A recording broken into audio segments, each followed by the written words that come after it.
Gloria a Dios. Bueno, hermanos, segunda parte, no última, le aclaro. Hoy tendremos la oportunidad de participar de la mesa de la comunión, la mesa del Señor, la Santa Cena, como usted le conozca. Y voy a procurar ser lo más breve posible. Y dejaremos pendientes todavía algunos temas de este mensaje que hemos titulado Las primeras palabras reveladas del Verbo de Dios, segunda parte. Vamos a leer en el Evangelio de Lucas, capítulo 2, versículo 48 y versículo 49. Por favor, conocen ustedes la historia, espero que la hayan recordado o que la hayan leído en casa. Es una historia conocida y si usted no pudo estar, está el mensaje grabado en audio y en video, también por ahí en Facebook, para que le dé una repasada a esto y pueda entender completamente esta segunda y tercera parte. Dice así pues la palabra del Señor, ya lo tenemos aquí en pantalla. Lucas 2:48 dice: cuando le vieron, se sorprendieron y le dijo su madre: hijo, ¿por qué nos has hecho así? He aquí, tu padre y yo te hemos buscado con angustia. Entonces él les dijo: ¿por qué me buscabais? ¿No sabíais que en los negocios de mi padre me es necesario estar? Bueno, el joven o niño Jesús había estado callado, hermanos, por 12 largos años. Dijimos que la buena y santa crianza se había abocado solo al hogar, porque no conocemos nada más de él desde su nacimiento hasta este momento. Eso fue lo que vimos. Pero ahora, a los 12 años, dijimos que la sombra de la cruz comenzaba a caer sobre él y sentía la carga de su obra vital latiendo en su pecho. ¿Por qué decimos esto? Porque entendemos a través de estas palabras que él percibe, él empieza a entender que no vino, fíjese bien, aquí a este mundo solamente para trabajar en el taller de un carpintero, porque se dice que José, su padre, era carpintero. Y también él entendía, yo creo, que no había venido a este mundo para ser un simple niño campesino en Nazaret. Su alma empieza a entender que él vino aquí a vindicar el honor de Dios, que está aquí para redimir a su pueblo, para salvarlo de sus pecados y para que pueda guiar a un ejército de los seres lavados con sangre al trono del grandioso Padre que está en lo alto. Y por lo tanto declara que tiene una ocupación más elevada de lo que María y José podían entender. Esto es lo conmovedor de estas palabras. Ahora, hermanos, con esta breve introducción, permítame llevarlos a pensar o a meditar en una segunda cosa. Esta segunda cosa a la que quiero, hermano, que enfoquemos nuestra mente es el hogar, la casa de este santo niño, de este santo joven. Y aquí voy a estar hablando de una variante interpretativa digna de analizar. Usted dice: hermano, usted siempre con sus cosas, comparando versiones y esto. Hermano, esto al menos para mí ha sido tan benéfico. Fijarme en los puntos y en las comas de la bendita palabra de Dios me ha hecho, hermano, reflexionar mucho más de lo que a simple vista una sola versión me da. Así que yo le invito a que haga lo mismo siempre que tenga la oportunidad. Lo estuvimos comentando en la célula el viernes, porque en la célula también tenemos esta oportunidad de comparar versiones, comparar palabras que nos dan mucha luz al respecto de lo que Dios dijo y Dios dice. Entonces este versículo 49 a simple vista nos indica, preguntando Jesús a María, como una pregunta retórica, es decir, con una pregunta que ya tiene respuesta. Eso es una pregunta retórica. Les dicen, pues ¿qué no sabían que en los negocios de mi Padre me es necesario estar? Pregunta Jesús. Pero, hermano, hay otras versiones, como la Biblia Jerusalén, la Biblia de las Américas, la Biblia Dios habla hoy, que nos dan otro aspecto y otro concepto de lo que Jesús estaba realmente diciendo aquí. Por ahí creo busqué una versión diferente, nomás que no supe. Creo que es la Biblia latinoamericana, ¿verdad? ¿Sí? Aquí la computadora tiene otra versión. Ok. Estamos ya en esto. Bueno, fíjese cómo dice esta otra versión. ¿Ya la vio? Le voy a leer la que tenemos nosotros regularmente ahí en nuestras Biblias, se la voy a volver a leer. Dice, entonces él les dijo, ¿por qué me buscabais? ¿No sabíais que en los negocios de mi Padre me es necesario estar? Y muchas versiones, hermano, no solamente esta, ya le mencioné, todas las ediciones de la Biblia Jerusalén, todas las versiones de Dios habla hoy, todas las versiones de la Biblia Las Américas, dicen algo diferente o un poco diferente. Dice, ¿acaso no sabíais que me era necesario estar en la casa de mi Padre? Entonces, aquí, hermano, tenemos una perspectiva diferente, ¿no cree? Es muy diferente estar en los negocios que estar en casa. ¿Sí me entiende? Estos son solamente algunos ejemplos, porque en realidad son muchas las traducciones que cambian los negocios de mi Padre por la casa de mi Padre. Y esto es una razón instructiva y recordatoria para los padres terrenos de Jesús, y por la cual deberían haber buscado a este joven únicamente. ¿Dónde, hermano? Si ellos hubieran entendido esto, ellos lo hubieran buscado inmediatamente a este niño extraviado, entre comillas, en el templo. Porque cuando Jesús se refiere a la casa de su Padre, se está refiriendo al templo. Y entonces ellos se hubieran evitado esta gran angustia con la que dice María que vivieron esos 3 días, hermano. Usted nunca ha extraviado a un ser querido, a un hijo, un nieto. Yo sí, hermano. Unos minutos. Nosotros también, hermano, como una media hora extraviamos a nuestra hija Lizzy, la que está ahí ahora en Rubio, cuando tenía unos cuantos, 2 añitos, hermano. Fue una cosa espantosa que no se lo deseo a nadie. Es horrible. Imagínese, póngase en los pies, en los zapatos de José y María, 3 días buscando. No era un niño de 2 años, era de 12, pero pues era su hijo, lo habían criado con ellos. Imagínese.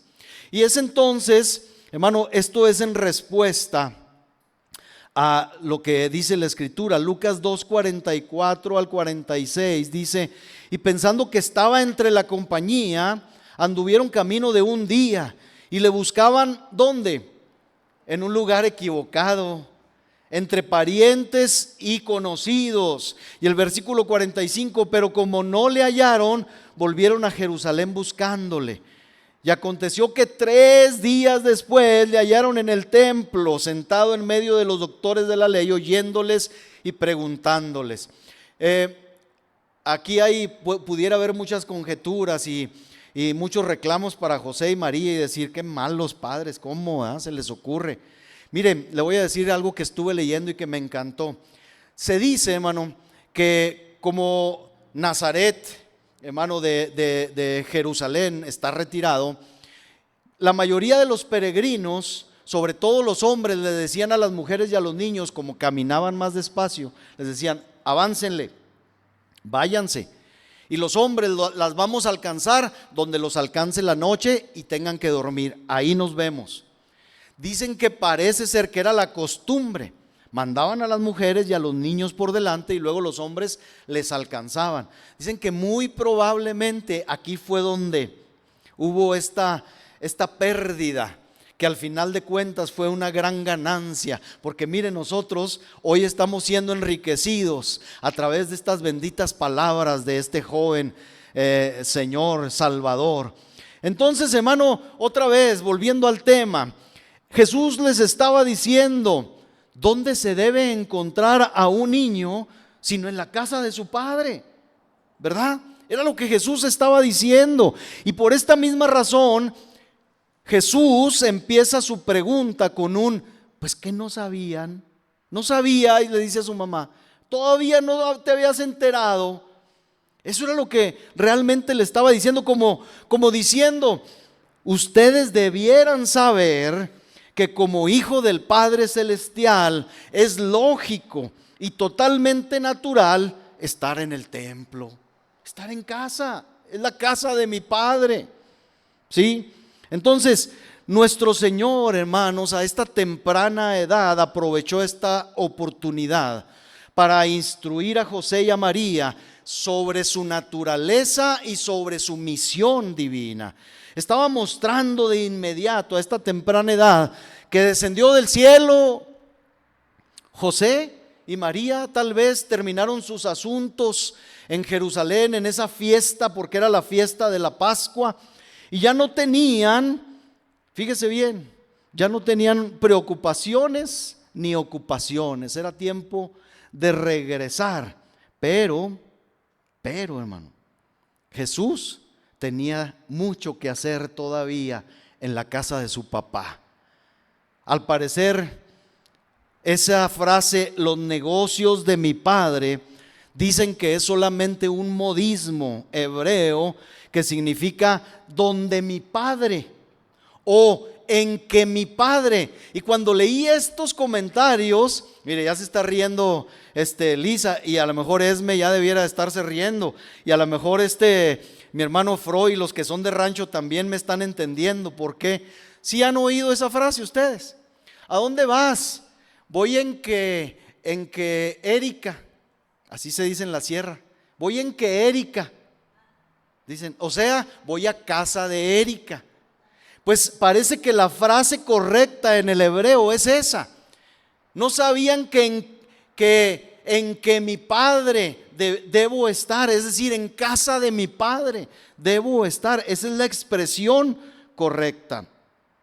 Es como cuando nosotros decimos: voy a pasar el día con mi papá. Pues, ¿qué estamos diciendo? Pues voy a pasar el día en casa de mi papá. O voy con mi hermano, pues voy a la casa de mi hermano. Todos sobreentendemos esto, ¿sí? Entonces, todo mundo sabe, hermano, o debiéramos saber, que Jesús aquí se está refiriendo más, ahorita voy a aclarar esto también, más que a los negocios, como dice nuestra versión, se está refiriendo más bien a la casa, al templo de Dios, ¿sí? No sabías que yo debía estar con mi padre o en casa de mi padre. Ese ha de ser el significado básico de esto. Fíjese, el texto, curiosamente, a diferencia de lo que entendemos en nuestra versión, parece ser que la traducción, hermano, no dice nada a favor de los negocios de Jesús, sino más bien a la casa del Padre, al templo. A menos que entendamos que está incluido, ¿verdad? Pues todos también en la casa tenemos negocios que hacer, ¿verdad? De eso podemos estar seguros. Jesús no iba a estar ocioso en la casa de su Padre. ¿Por qué? Porque inclusive lo entendió también, que más tarde, ahí en Juan capítulo 5, verso 17, les respondió a los discípulos: mi Padre hasta ahora trabaja y yo trabajo. Es decir, Jesús sabía que había mucho que hacer, pero en esta ocasión la aclaración para sus padres terrenales fue: tengo que estar en el templo, tengo que estar en casa. Observen pues que la pregunta de María fue: ¿por qué nos has hecho así? Según Lucas 2:48 le dice: tu padre y yo te hemos buscado, ¿por qué nos has hecho así? Y la respuesta de Jesús fue: ¿no sabíais que en los negocios o que en la casa de mi padre me es necesario estar? Si nos fijamos bien, aún en esta versión, Jesús de alguna manera da una respuesta tan completa que nos da la impresión de algo más natural que el quehacer y el trabajo y los negocios. Nos da la impresión de algo más íntimo que una referencia a los negocios, ¿sí? Si Jesús solo hubiera dicho, ¿no sabíais que en los negocios de mi Padre me es necesario estar? No, pues no habría habido ninguna guía para los padres en cuanto a dónde debían de buscarlo o dónde pudiera estar. ¿Por qué? Porque en toda su vida el Señor estuvo en los negocios de su Padre, pero no siempre se le encontró en el templo. Es más, Jesús muchas veces evitó estar en el templo, pero aquí, siendo presentado por primera vez, ¿se acuerda el mensaje anterior? Como hijo de la ley legalmente por primera vez. Claro que era conveniente que él estuviera ahí. Estaba en los negocios de su padre ciertamente cuando se sentó junto al pozo y habló con la mujer de Samaria. Estaba en los negocios ciertamente de su padre cuando caminó sobre las olas del mar de Galilea. Ya hemos dicho que estando en cualquier parte, claro, estaba haciendo la voluntad de su padre, los negocios de su padre, pero la respuesta natural a la pregunta de María fue: ¿por qué me buscabais? ¿No sabes que yo debo estar en la casa de mi padre? Eso es realmente lo que le está diciendo.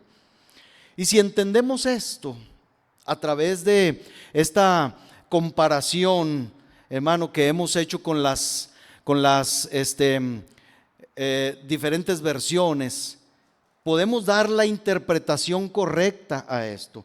Que la semana pasada hablamos un poquito de los negocios, los orígenes de los negocios de Jesús en esta tierra están muy claramente también en la palabra negocios. Claro que sí, dijimos en la introducción misma que él estaba entendiendo su vital trabajo sobre este mundo. Pero yo quisiera que entendiéramos ahora esto otro, hermano, a través de estas versiones. Si leemos el pasaje de esta manera interpretativa, le voy a decir algo. Estaremos echando, hermano, un vistazo al hogar del niño Jesús, lo cual a nosotros nos enseña tantas cosas, porque vamos a ver, y yo quiero que preste mucha atención, vamos a ver de una manera distinta este lugar, hermano, y estas reuniones que usted y yo tenemos cada domingo o cada miércoles o cada vez que nos reunimos. Y voy a hablar, claro que voy a hablar en contra de aquellos que todavía más en la pandemia se atrevieron a decir que ya no era tiempo que la iglesia se reuniera en templos como este. Aquí estamos. Y yo creo que Dios nos ha bendecido. Y yo creo que Dios se sigue moviendo. Sí, en medio de estas cuatro paredes. Sí, en nuestro corazón como templo del Espíritu. Pero el edificio, hermano, para Jesús en su momento tuvo una importancia que yo quisiera que despertáramos un poquito. Más que el templo y las paredes y las piedras o los bloques que tenemos aquí. Que despertáramos, hermano, a lo que Jesús de alguna manera puede ministrarnos, enseñarnos de nuestras reuniones. ¿Por qué? Porque Jesús nos enseña a ver el lugar de reunión con un valor superior, o como se dice, superlativo, un valor muy alto. Sabemos que este santo niño, ya dijimos, no estaría en casa de su padre como un holgazán. Entonces, vamos a mirar con miras, valga la redundancia, a aprender el valor que a temprana edad le dio Jesús al templo de Dios, al lugar de reunión. Yo quiero que empecemos pensando, hermanos, en aquel anhelo que ardía en el tierno pecho del adolescente Jesús. Imagínense qué sentimiento tenía Jesús, hermano, al pensar que iba a participar y iba a comer la Pascua por primera vez. Porque a eso iban, esa era la fiesta. Se reunían ahí una vez al año, me refiero a la fiesta de la Pascua. Había otras celebraciones a las que tenían que acudir a partir de los 12 años, pero en esta fiesta en especial tenían que comer, hermano, la Pascua. Tenían que participar de un ritual simbólico que les recordaba y no les dejaba nunca olvidar que habían sido librados del poder del enemigo y que les debían su vida a Dios. Él era el que los había rescatado, los había pasado por el Mar Rojo, les había librado del poder del faraón y de los egipcios, de los carros, de los armamentos y de los caballos de Egipto. Todas estas cosas, pero sobre todo les recordaba que un día la muerte había pasado porque su casa o por donde ellos vivían, y Dios había hecho diferencia por la sangre derramada de aquellos corderos muertos, inocentes, y que se habían puesto en las puertas y en las ventanas de sus hogares. Y Dios hizo diferencia y les salvó a ellos y no salvó a los primogénitos de los egipcios. Un gran ejemplo de la redención que ahora Jesús había de efectuar y de la cual hablaremos un poquito más adelante. Entonces pensemos en ese anhelo, en ese ferviente deseo de Jesús, hermano, pensando precisamente en participar por primera vez en la fiesta de la Pascua. Tenía edad ya, contaba con la edad suficiente para subir a la casa de su padre y no permanecer solamente como espectador.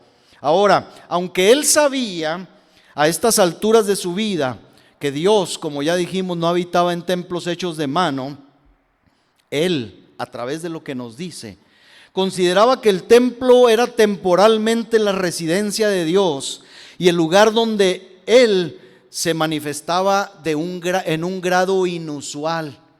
Mire, hermano, no nos engañemos.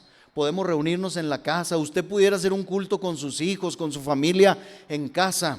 Yo lo pudiera hacer. Lo hemos hecho en tiempos, hermano, de problemas como cuando la pandemia, cuando otras circunstancias de enfermedad o lo que sea. Hemos hecho lo posible.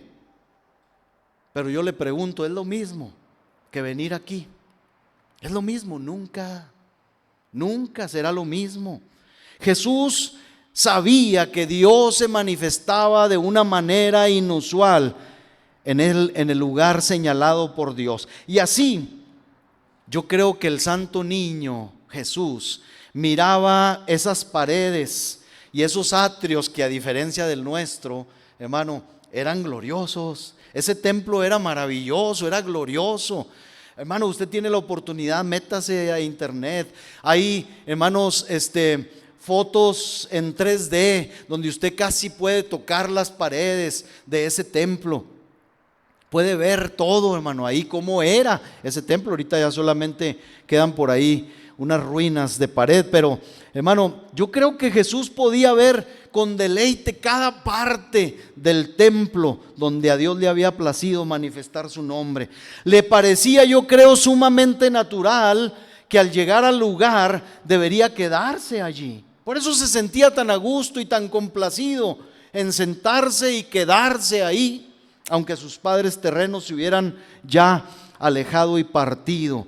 Él no había estado realmente nunca antes en casa como un hijo legalmente hablando, ya dijimos.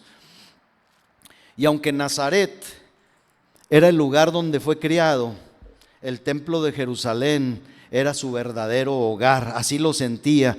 Imaginémonos cuánto amaba este bienaventurado niño el lugar donde su padre, hermanos, era adorado, era glorificado, era bendecido. Yo cuando estaba escribiendo esto me acordé de Samuel, de ese otro niño que figura de Jesús o tipo de Jesús. Desde muy pequeñito fue entregado para que viviera en el templo al lado del sacerdote Samuel, ¿se acuerda? Qué maravilloso, ¿verdad? Y usted dice, híjole, no, qué feo. Pues como padre o como madre diríamos, qué feo. Pues hermano, no es feo si lo pensamos desde esta perspectiva. Jesús amaba la casa de su padre a esta temprana edad. Hermano, voy a hacer un paréntesis aquí rápido.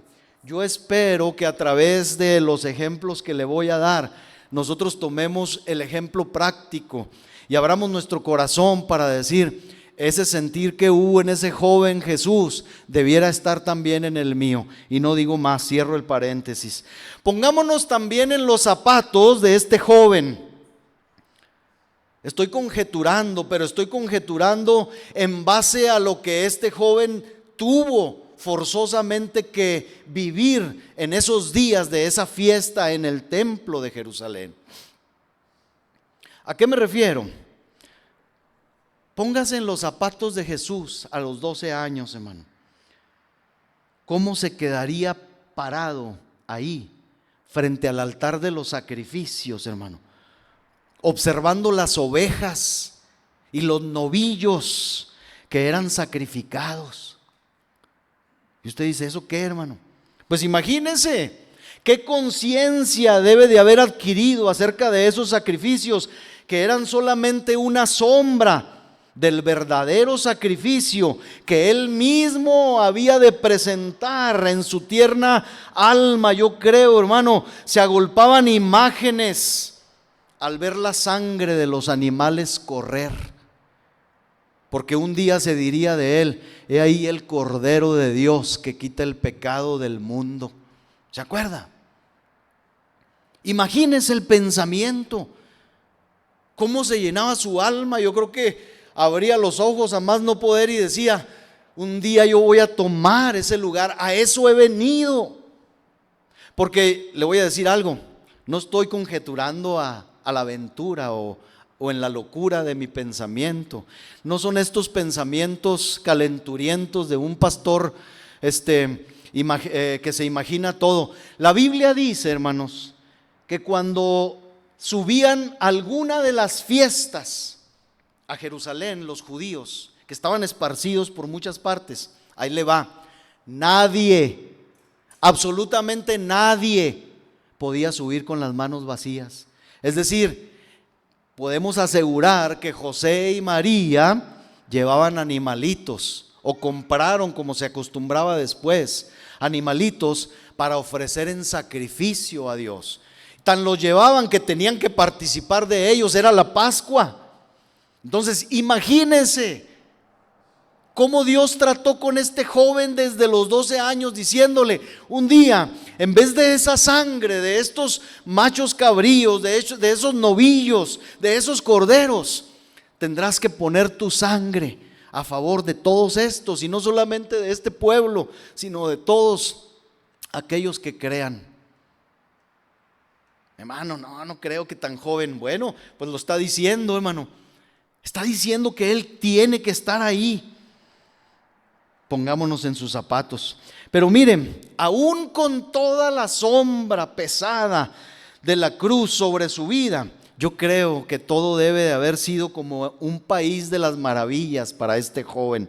Porque siendo un niño, todo debe de haber parecido maravilloso y profundamente interesante para el joven Jesús. Esta etapa, hermano, de la vida de nuestro Salvador merece que inclusive vayamos un poco más atrás y pensemos en su sentir en ese día de camino a la casa de su padre en Jerusalén. Regresemos, hermano, hasta Nazaret y regresemos los días, creo que se hacían, no sé si 3 días de camino de Nazaret a Jerusalén. Imagínese, otra vez, dirá, son conjeturas. No, la Biblia no habla de conjeturas. Imagínese usted el sentir que hubo en ese caminar. La Biblia habla, hermanos, no sé si usted sepa, de los salmos graduales de ascensión. Nunca he escuchado eso. Desde el Salmo 120 hasta el Salmo 134, son 15 salmos. Y aparte de ellos yo estuve buscando, hay muchos más. Pero esos salmos, del Salmo 120 al 134, eran los salmos, ese conjunto de salmos se cantaba mientras los peregrinos caminaban rumbo a Jerusalén. Mientras, déjeme añado algo, mientras subían a Jerusalén, porque era una gran subida. Jerusalén estaba en una de las montañas el templo, perdón, estaba en una de las montañas de Jerusalén. Jerusalén es una zona montañosa. ¿Usted se acuerda dónde fue crucificado el Señor? En un monte. Y había muchas otras montañas. Y todavía ayer en la noche estaba apuntando aquí, hice algunas anotaciones a mano, porque me sorprende mucho, hermano. Pero imagínese usted, los peregrinos no iban, hermano, quejándose y serios ahí caminando por 3 días. Híjole, qué polvaderón hay aquí, ¿verdad? Qué feo, ya queremos llegar, ¿verdad? A Jerusalén para lavarnos los pies o bañarnos. No. Iban cantando, hermanos, iban alabando a Dios. Jesús no era, escúcheme bien, Jesús, José, María, su familia no era la excepción. Iban adorando cuando iban camino al templo. ¿Cuánta enseñanza hay en esto? ¿Cómo venimos nosotros? Perdone que, hermano, vaya otra vez a lo práctico. ¿Cómo venimos nosotros a veces a la iglesia, hermano? Enojados porque no nos dieron huevito. Enojados porque nos peleamos con la esposa o batallamos con los hijos. Hermano, el día domingo, el día de nuestra reunión, debe ser un día de completa celebración, hermano. De verdad. Este es un ejemplo. Jesús no venía, hermano, siendo jalado a reempujones para ir y ser presentado como un hijo de la ley legalmente. No, iba, hermano, yo creo que brotaban de sus labios alabanzas y de su corazón. Conjeturemos acerca de su sentir ese día cuando los salmos, no solamente de ellos, de multitud de judíos devotos, se elevaban al cielo. ¿Cómo los cantaría Jesús con una dulce voz juvenil? ¿Se imagina? Qué hermoso, ¿verdad? Qué hermoso ha de haber sido. Mire, la verdad, hermano, es que podemos hablar mucho de esto. Y como le decía, estos salmos léalos en casa, desde el Salmo 120 hasta el Salmo 134 se supone que son los salmos de ascensión, de subida, de peregrinaje. Pero hay muchos más que podemos, hermano, pensar que Jesús pudo haber cantado. ¿Con qué pensamiento habría asistido a esta casa este joven? Yo creo que mucho antes de contemplarla, Jesús ya amaba ese lugar. El Salmo 26:8 dice: Jehová, la habitación de tu casa he amado, y el lugar de la morada de tu gloria. ¿Se fija? Como diciendo, aunque no la conozco bien, ya la he amado. Por lo que me han dicho, por lo que me han contado, yo he amado la casa, la habitación tuya. Hermano, debe de haber sido un amor alimentado por 12 años de espera. 12 largos años tuvo el Señor que esperar. Y podemos estar seguros, hermanos, que aquí se recogieron los suspiros de su joven alma, que susurraba como el Salmo 42:1, como el ciervo brama por las corrientes de las aguas, así clama por ti, oh Dios, el alma mía. Y yo creo que al acercarse a la ciudad de Jerusalén, diría como en el Salmo 87, versículo 1, 2, 3, 7, su cimiento está en el monte santo. Ama Jehová las puertas de Sión más que todas las moradas de Jacob. Versículo 3, cosas gloriosas se han dicho de ti, ciudad de Dios. Y el versículo 7 dice: y cantores, tañedores en ella dirán, todas mis fuentes están en ti.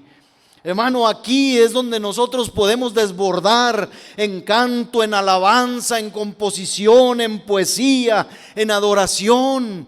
¿Cómo debemos valorar y amar este tiempo, hermanos, que pasamos aquí? Estos salmos, hermanos, tienen una significancia enorme.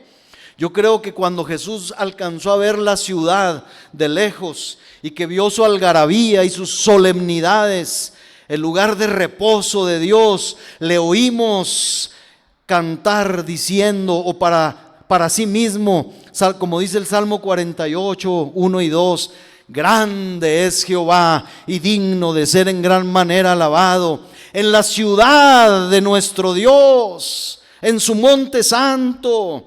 Hermosa provincia, el gozo de toda la tierra. Es el monte de Sión, a los lados del norte, la ciudad del gran rey. Hermano, este es el corazón y el asiento del gran rey, pero aquí también venimos a adorar al gran rey, hermano. Aquí venimos a bendecir al gran rey, como en ningún otro lado, se lo puedo asegurar. Qué contenta vi yo a mi hermana Erika cuando se unió Rachel y cuando se unió Beto, a mi hermana Rosy, que empezaron a tocar los hermanos y que esto se empezó a formar, hermano, este grupo maravilloso, ¿verdad?, de alabanza y de adoración que nos guían a una hermosa adoración. Claro, hermano, no estamos cantándole a cualquiera, estamos adorando al gran rey. Este es el lugar, hermano, donde podemos adorar así. Yo creo que Jesús, al ver a otros caminantes peregrinos, dijo, como dice el Salmo 122:1, yo me alegré con los que me decían, a la casa de Jehová iremos. ¿Usted cree que no dijo esto el Señor? Se alegró, claro que sí, de sus sentimientos y actividades, hermano, durante los 8 días de la fiesta. No se nos dice nada, no se nos dice ni una palabra, pero puedo asegurarles que como niño devoto, en compañía de sus padres, seguramente tomó parte en los servicios, como ya dijimos, y yo creo que guardaba para sí mismo muchos pensamientos. Pero como que nos parece oírlo decir, como dijo Salomón en esta composición, después de todos los sublimes servicios que hubo en aquella fiesta, como dice el Cantar de los Cantares, como el manzano entre los árboles silvestres, así es mi amado entre los jóvenes. Bajo la sombra del deseado me senté y su fruto fue dulce a mi paladar. Me llevó a la casa del banquete y su bandera sobre mí fue amor. Tan cierto es esto que el Señor dijo, aquí me quedo, aquí me siento, aquí vivo, esta es la casa de mi Padre. No necesito, hermanos, asegurarle que cuando se elevaban las solemnes oraciones y Él las oía, yo le puedo asegurar que no estaba somnoliento ni indiferente. Le puedo asegurar, hermano, que no había desinterés ni apatía, sino que yo le aseguro que no había nadie tan devoto y tan atento como él para oír al pueblo adorar a su Padre Celestial. Es conmovedor, hermano, pensar en el palacio de su Padre. ¿Por qué, hermano? Era todavía un adolescente y sin embargo, con seguridad, Él era el más grande, porque así lo dice Él, o se lo dijo después a los suyos. Mateo 12:6 les digo que uno mayor que el templo está aquí. Y sin embargo, Él se regocijaba, hermano, en ese lugar escogido y preciado. Yo espero que, aunque ya le dije, no esté dando para cada cosa la aplicación práctica de estos pensamientos de Jesús, nosotros lo hagamos en nuestro corazón. Y así, hermano, yo puedo continuar y avanzar diciendo que pues para Él en el templo, escuche, para Él en el templo todo hablaba de la gloria de Dios y todo estaba destinado a la adoración a Dios. En una ocasión escuché en una reunión que se hacía cada año allá en Ciudad Juárez de jóvenes, no digo nombres ni cómo se llamaban esas reuniones, venían los jóvenes de mi iglesia muy contentos porque dijeron, no hombre, es otro rollo, hermano. Y yo era muy joven también, nunca fui, pero los jóvenes venían muy contentos y yo les dije, bueno, ¿cuál es el gozo? Estuvo muy buena la predicación. Decían, sí, estuvo muy buena la predicación, pero no, otro rollo, decían los chavos.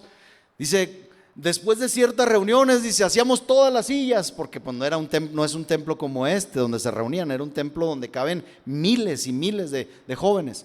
Hacíamos todas las sillas para la orilla y luego nos prestaban patines y podíamos patinar ahí en el templo. Nos pasamos un tiempo bien suave. Y yo dije, pues qué falta de decoro es esa, ¿ah?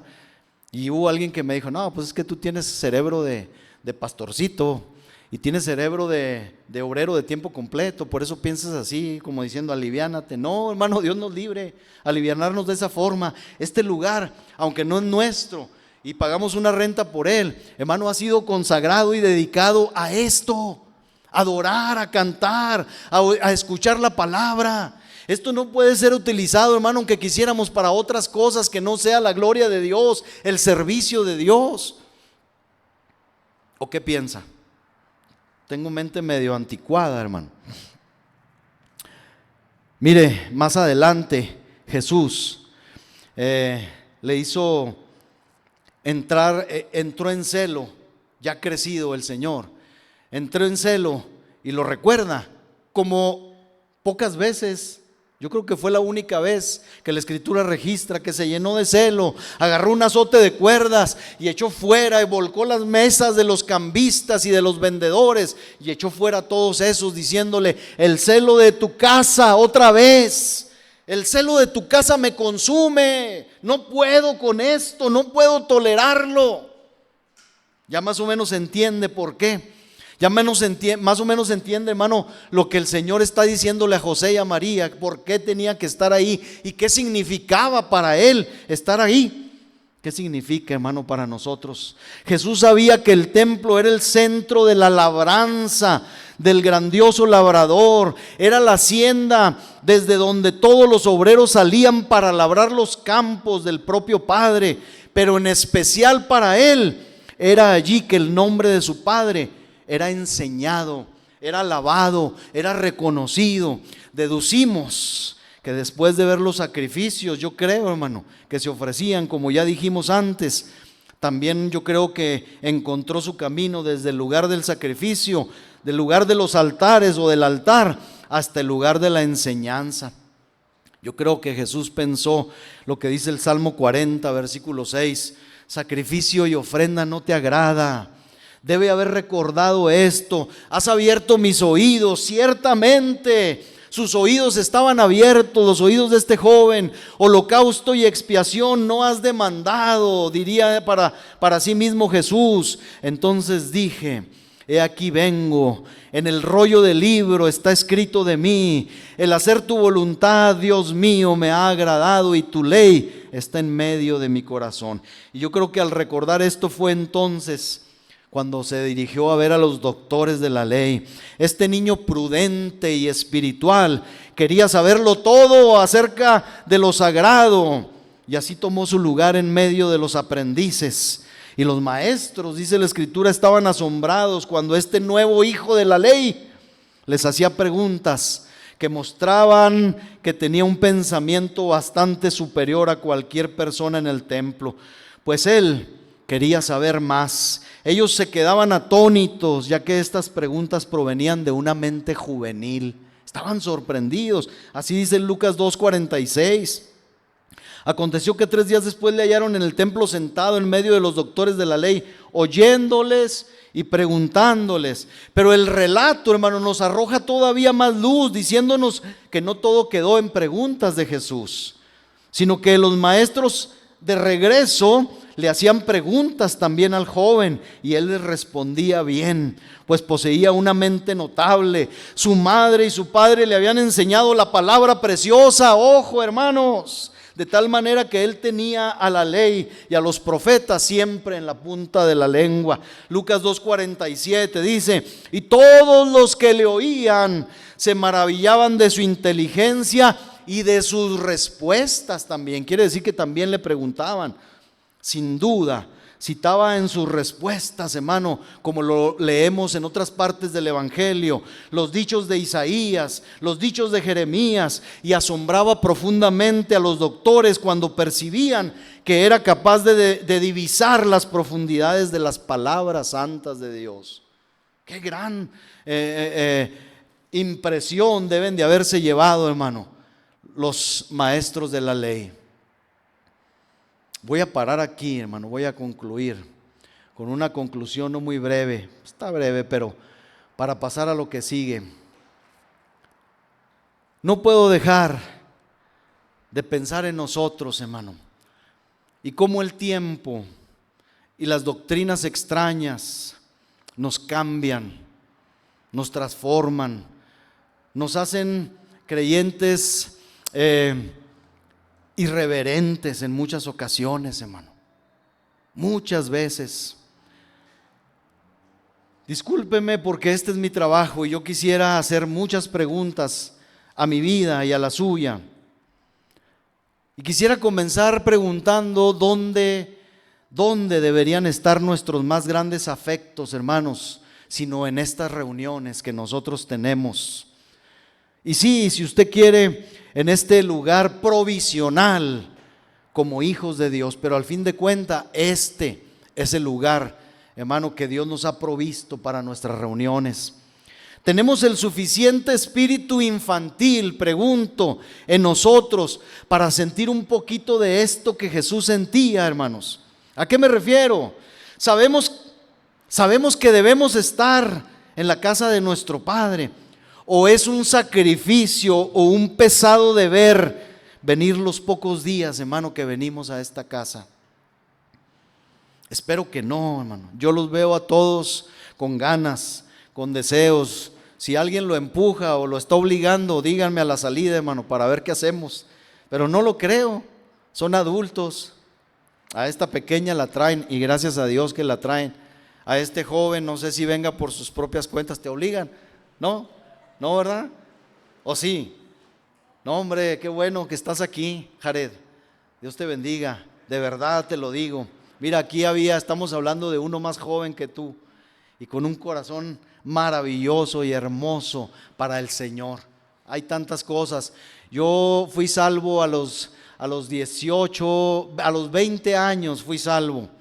Y créeme lo que me arrepentí y me arrepiento todavía de haber desperdiciado mi juventud, esa que tú tienes ahora, como la desperdicié.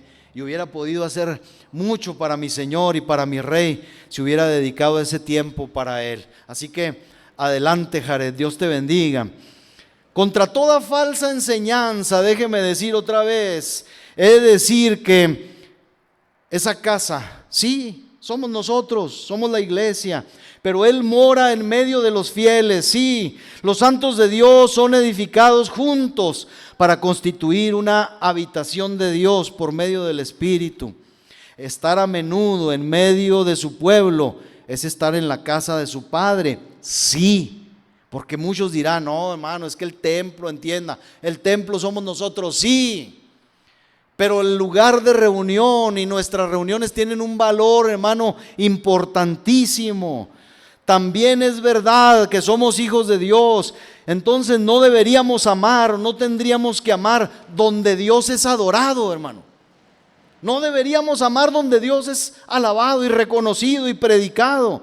No deberían fascinarnos los himnos que se cantan en la casa de Dios. No deberían deleitarnos las oraciones del pueblo de Dios. No estaremos ávidos, hambrientos, ansiosos de participar en las reuniones, hermano, y de los santos, cualquiera que sean.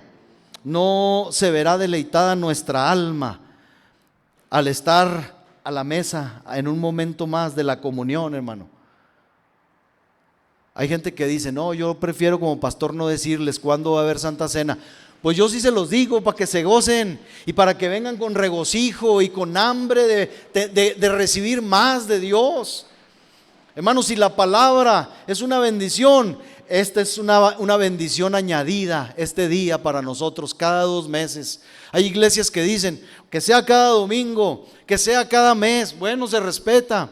Yo quisiera, hermano, que no perdiéramos el valor, el hambre, el deseo de participar de la mesa del Señor, como de participar de la palabra, como participar de las alabanzas y de la adoración, el tiempo que le dedicamos.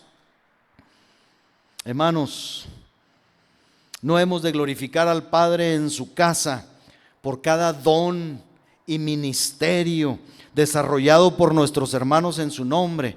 Mire, si yo como pastor le resulto cansado a veces y tedioso con mis largos sermones, Mire a sus hermanos servir. Mire a mi hermana, ahí está sirviendo. Mire a nuestros hermanos de alabanza, a todos los que de alguna manera sirven. Mire a los que levantan la mano inmediatamente cuando se trata de hacer algo extramuros y dicen: yo participo, yo hago, yo pongo, yo doy, yo voy. Adore a Dios por ello. Hermano, ese debe ser el sentir de los que somos hijos. No habríamos, hermano, de amar cada lugar donde la obra de Dios se está llevando a cabo. Si oímos que el evangelio es predicado, no hemos de decir: déjenme estar allí.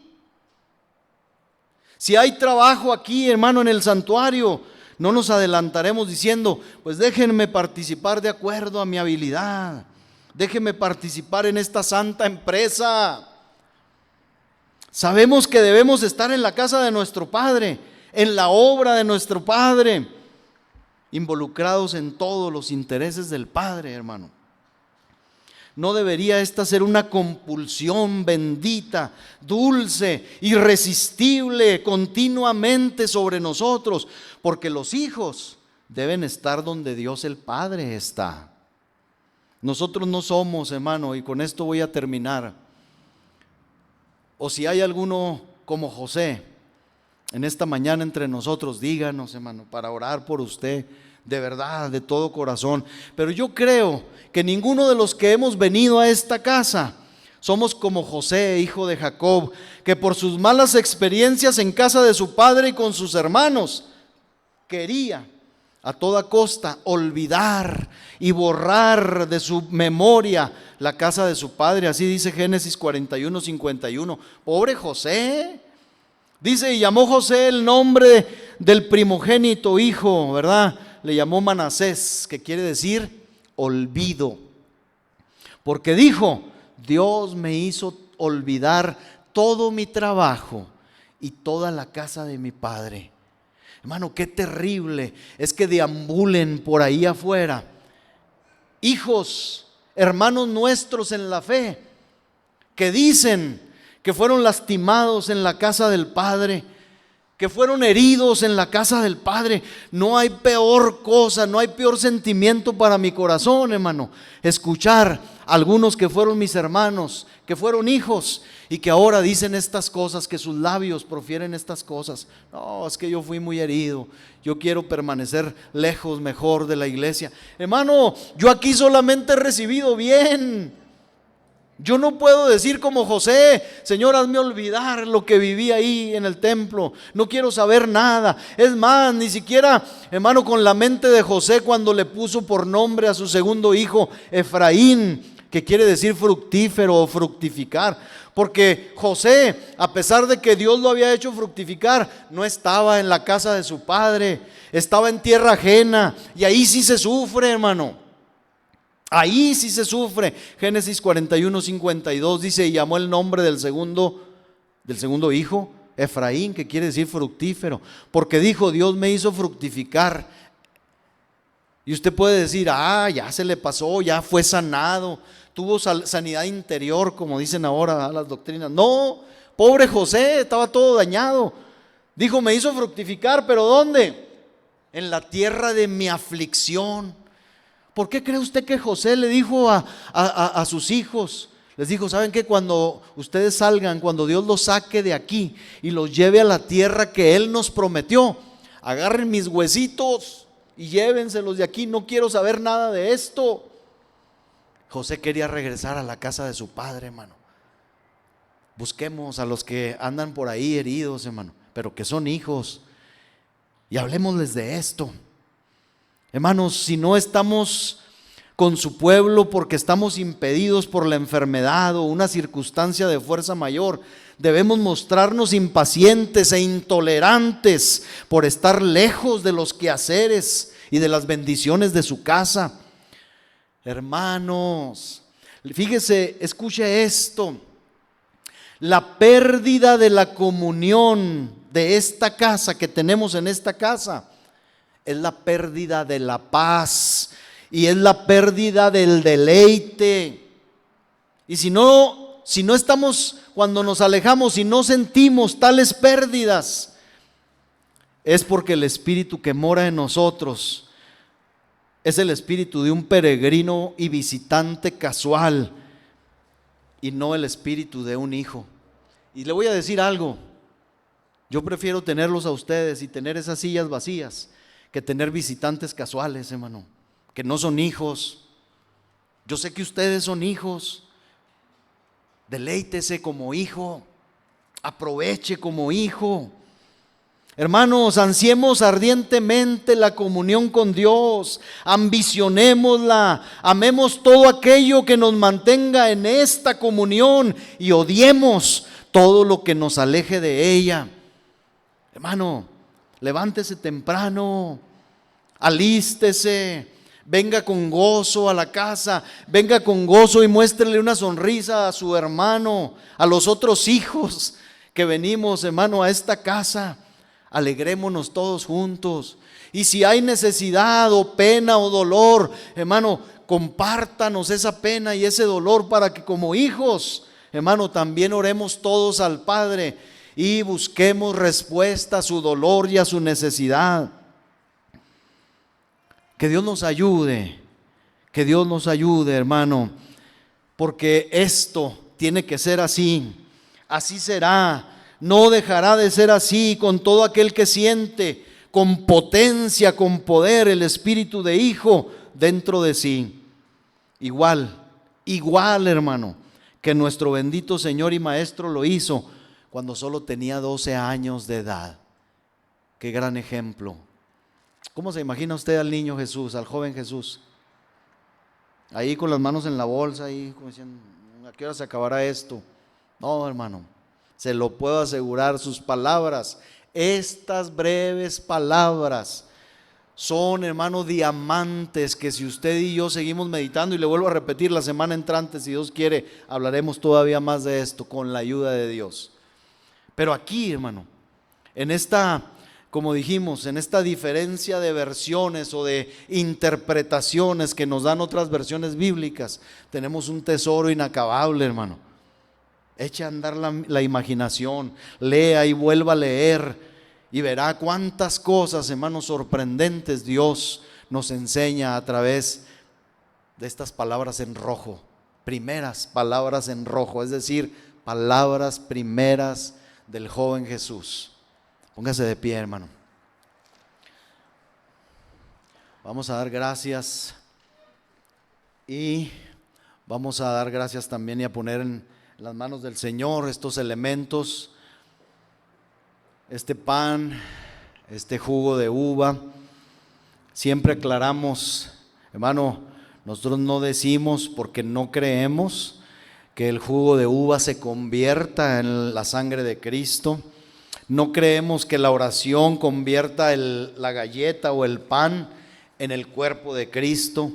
Nosotros no comemos carne humana, ni de Cristo tampoco, aunque sea Cristo.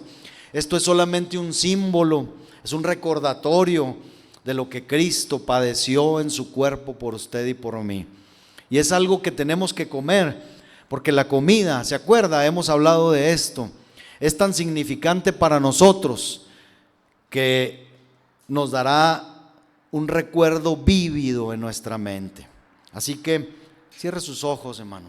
Hable con Dios en esta hora. Padre, estamos aquí, Señor, en esta casa que hemos dedicado y consagrado, Señor, a tu nombre en todos los aspectos. Señor, venimos y te cantamos porque, Señor, si en la casa podemos hacerlo y debemos hacerlo, aquí, Señor, con todos mis hermanos, conformamos, Señor, piedra sobre piedra, un edificio glorioso, Señor, para ti. Por eso, Señor, esta casa tiene un significado grandioso para nosotros. Este lugar de reunión que aunque no es nuestro, Señor, hemos dedicado a ti, Señor. Bendice al hermano Arturo, al dueño de este local. Bendícelo. Señor, quieras tú, Señor, traerlo también o llevarlo a un lugar de reunión si no se está congregando. Bendice su vida, ayúdalo, Padre, en el nombre de Cristo. Y bendice a mis hermanos y bendice mi vida, Señor, para que podamos apreciar, Señor, como tu Hijo amado Jesús apreció el hecho de subir a la casa de su Padre, a tu casa, Padre. Aquí estamos nosotros, Señor. Hoy venimos a este lugar. Señor, nos alistamos, nos esmeramos para presentarnos, Señor, delante de ti. Acicalamos nuestros cabellos, nos ungimos, lavamos nuestra cara y venimos, Señor, a este lugar, Señor, porque como hijos queremos estar presentables delante de ti.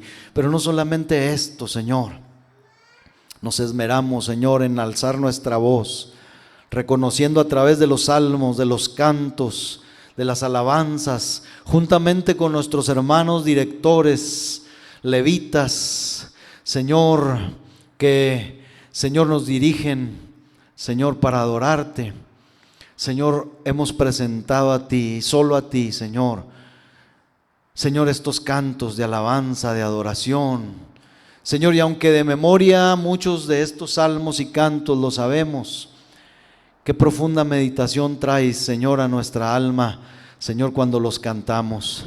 Por eso, Señor, cada domingo, cada día de reunión, podemos, Señor, decir, como dice el salmista, que nos alegramos con los que nos dijeron: a la casa de Jehová iremos. Sí, Señor, nos alegramos, nos gozamos, nos regocijamos. Señor, gracias por permitirnos hoy estar aquí. Gracias, Señor, alienta nuestra vida, Señor, para que, Señor, amemos el lugar de tu morada, Señor, y el lugar de tu adoración y de tu alabanza y de la predicación de tu palabra. Que así sea siempre, Dios, en nuestra vida y en nuestro corazón. Señor, ayúdanos también con aquellos que, siendo hijos, dicen que fueron lastimados. Y yo aseguro, Señor, que no por ti. Tú no lastimas a nadie, sino que amas y bendices a todos tus hijos. Señor, si otros hermanos han lastimado a algunos, te pedimos, Señor, que toques el corazón de esos que adoloridos y quejumbrosos, queriendo olvidar y no olvidan, queriendo fructificar pero siguen en aflicción. Señor, nosotros podamos darles el mensaje que, Señor, les traiga nuevamente a la casa de nuestro Padre y de su Padre. Señor, que así sea en el nombre precioso de Cristo. Ahora, Dios mío, Señor, con un enfoque diferente, Señor, nosotros traemos hoy a la memoria, Señor, tu sacrificio también. Esta no es la Pascua, Señor, pero es el recordatorio, Señor, de que tú moriste también por nosotros. Señor, de que tu cuerpo fue castigado y tu sangre preciosa derramada, Señor, por salvarnos. Aquí está pues, Señor, nuestra vida. Hoy presentamos ante ti estos elementos, Señor, los cuales hemos de beber y de comer. Te pedimos que los bendigas. Bendice, Señor, este jugo de uva, bendice este pan o galleta, y a través del consumo, Señor, de ellos, recuérdanos profundamente, Señor, tu muerte, tu salvación, Señor, y todo lo que conlleva, Señor, la muerte en cruz. Que así sea, Dios, en el nombre precioso de Cristo. Gracias, Señor.